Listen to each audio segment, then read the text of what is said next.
They called it breeding, as if human beings were livestock. But behind the plantation walls, a darker, more disturbing truth was unfolding, one that history tried to bury. The sound of dawn over the fields, the rattle of chains, the whispers of pain that never made it into books. All of it part of a system so calculated it turned birth itself into an instrument of profit. This wasn't nature. This was design. And the victims were generations of black men and women whose bodies were used to build wealth they would never touch.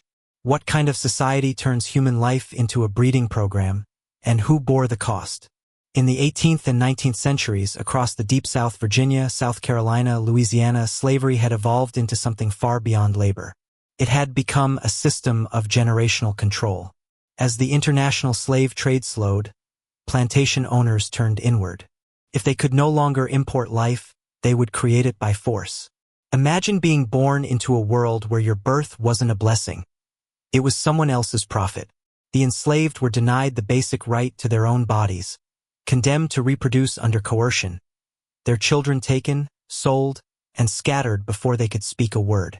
This is where the line between cruelty and commerce disappeared. Under the law, the enslaved were property, and so were their children. Every birth increased an enslaver's wealth. A baby wasn't a child, it was an asset, a future laborer, a number in a ledger. The enslavers learned to think in generations. If one woman could bear 10 children, her master would never need to buy another slave. Economies flourished on this arithmetic of pain. States like Virginia and Maryland became centers of internal trade, profiting not only from labor but from life itself. Witnesses later described forced pairings, auctions that matched men and women like breeding stock, and the casual cruelty of those who believed they owned the right to decide who would live, who would love, who would be born. This wasn't love, it wasn't family, it was business. A business built on stolen bodies and stolen futures. Hidden within the plantations were the breeding farms, places where people were kept for one purpose only. Inside dark pens and barns, enslaved men and women were forced to reproduce, sometimes under threat, sometimes after their families had been torn apart. The enslavers calculated physical strength, fertility, and obedience the way a farmer might evaluate livestock. Mothers were impregnated again and again, their children sold before they could walk, their cries left behind in the dirt. Imagine the silence that followed, the kind that isn't peace, but survival.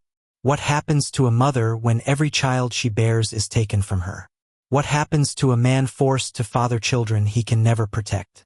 The cruelty was so normalized that it hid in plain sight. Yet even in this nightmare there was resistance. Some fled into the woods. Some refused to comply, enduring punishment rather than surrendering their dignity.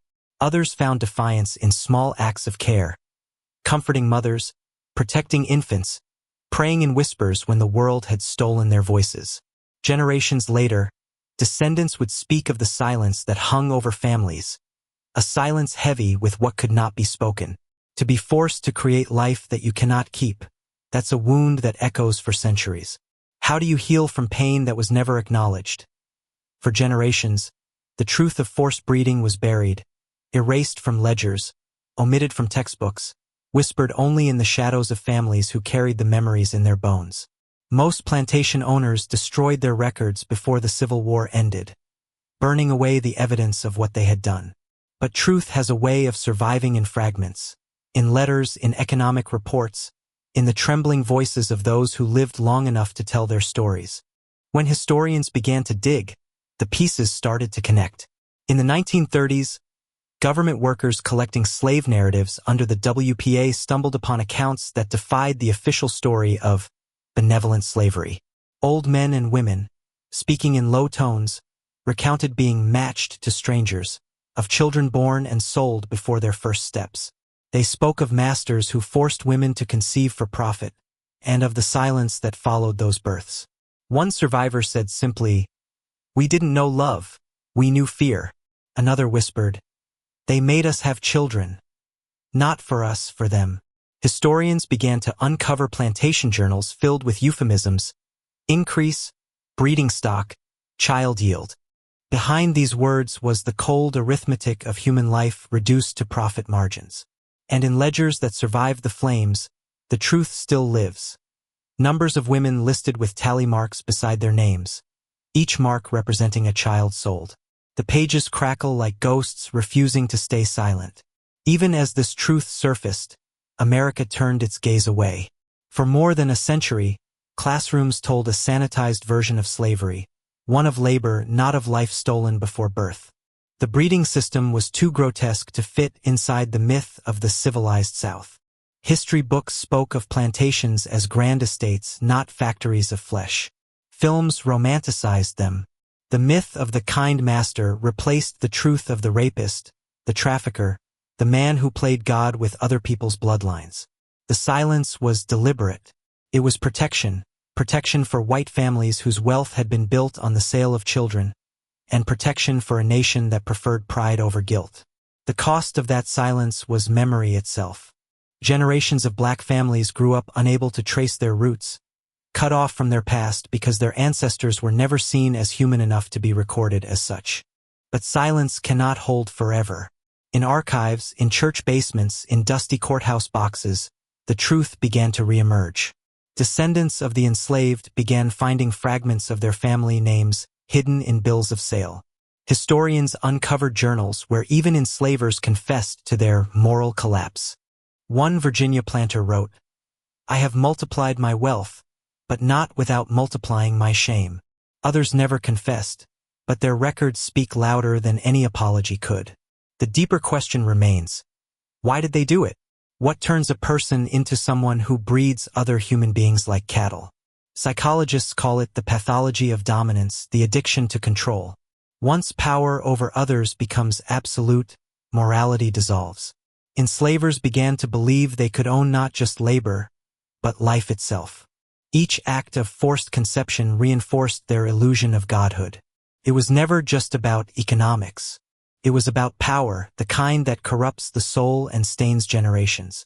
When power goes unchecked, it does not stop at labor. It invades birth, love, even the idea of family. The breeding of the enslaved was the ultimate expression of that sickness. Domination taken to its most intimate, most horrifying extreme. And though centuries have passed, its legacy remains. In the pain of broken family lines, in the silence carried from mother to daughter, in the deep wound of disconnection that still shapes the black experience in America. Yet within that pain is resistance, the act of remembering. Every historian, every storyteller, every descendant who speaks their ancestors' names restores what was stolen. Memory becomes a form of justice. Truth becomes rebellion. They tried to erase their stories, but memory resists. The truth cannot stay buried forever. The past speaks. If we dare to listen, the camera fades to the ruins of a plantation under a dim crimson sky. The wind hums through cracked windows, carrying the ghosts of voices long silenced. The fields are still, but the soil remembers. Every seed sown here once grew from the hands of people who were never free. Every grain of dust carries the echo of a child taken, a mother broken, a life traded for profit. They built their wealth from human pain. They built their legacies from lives that never had the chance to begin. The breeding system didn't vanish when the chains were removed. Its consequences survived, not in documents, but in bloodlines, in trauma, in the fractured histories of millions. Entire families were erased from memory, generations torn apart so thoroughly that even DNA struggles to reconnect them. The descendants of the enslaved still search for surnames that no longer exist, for birthplaces that were burned, for ancestors whose names were never written down, only priced. The film cuts between modern faces, descendants holding faded photographs, family trees with missing branches, tears falling over maps marked with unknown origins. The narrator continues, "This was more than physical enslavement. It was a spiritual breaking, a deliberate act to control not just bodies but futures. Even now, the ripple continues. The forced breeding of enslaved people planted a seed of trauma that has never stopped growing. Psychologists call it generational echo, pain that passes down through silence, inherited through fear, mistrust, and survival. The absence of names, the erasure of stories, became its own wound. Every missing ancestor represents a stolen identity, a chapter ripped from the human record.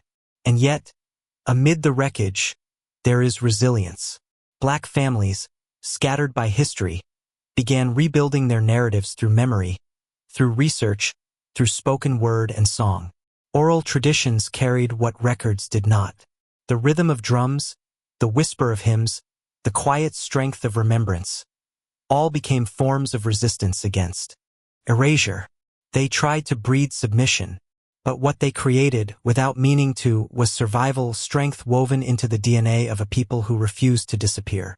Now, museums display what once was hidden. University archives unseal journals once kept secret. Historians speak the names that the enslavers tried to erase. The very spaces built to oppress have become places of truth-telling. Modern filmmakers, poets, and activists reclaim these buried stories, turning pain into testimony. The silence is finally breaking, and the sound of that truth is thunderous. A visual montage. The Mississippi River under twilight. Broken chains displayed under glass. A woman tracing her family tree with trembling hands.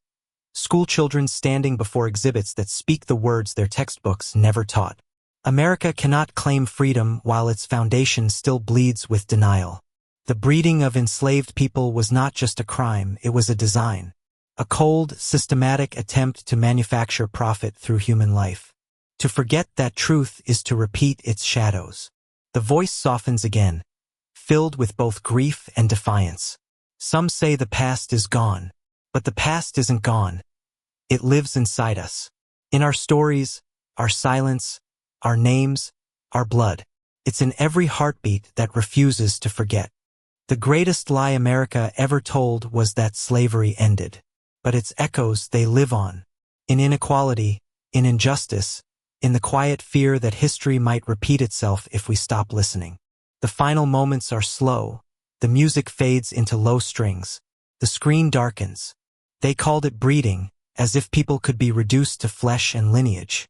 But every name they erased, every child they sold, every mother they broke, still speaks. The truth breathes through time. And the truth, once spoken, never dies.